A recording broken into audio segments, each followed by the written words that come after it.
Now let's look at question number 7, part C. So the question is asking you that if you were to jumble up the order of the summation, of the terms in the summation, why is it not advisable to do so?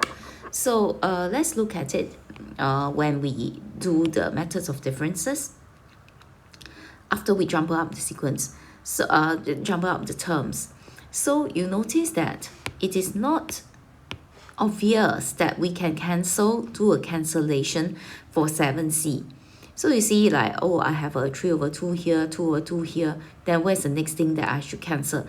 Or you see that 1/3 is here, 3/3 is here, then where is the 2/3 is here? So it's harder for us to cancel it directly.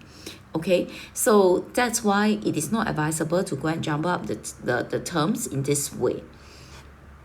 So let us see how the method of differences should be done. So we keep the original order of the terms and we sub in r equals to 1, r equals to 2, r equals to 3. Now some of you have difficulty with this because there are 3 terms and the cancellation occurs over the 3 lines. Now do notice that sometimes it is advisable not to oversimplify. Some of you may have written this sum in this way. Okay, you may have expressed it when r equals to 1, this is 2 minus 3/2 plus 1/3.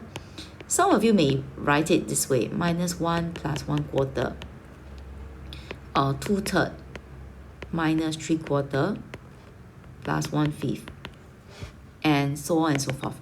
So you see that if you simplify it like 3/3 and 2/2 to 1, it is harder for you to see the cancellation. So sometimes what we do is when we sub in the r equals to 1, 2, 3, and 4, we try not to oversimplify. Okay, don't oversimplify the terms. Why do we do that? So that we can see the cancellation clearly. You see this is 1/3, 3/3, 2/3. The denominator is the same and we see that they cancel each other nicely. 1/4, 3/4, 2/4, and so on and so forth. So now we have to show 2 cancellations above and 2 cancellations below. Okay, so we see that in this case, the terms that we are left over with is these 3 terms and these 3 terms. Okay, so simplifying, we have our answer. So method of differences need not occur over just 2 rows. It can be over 3 rows. Sometimes we can even skip rows. But the cancellation will always be done either diagonally.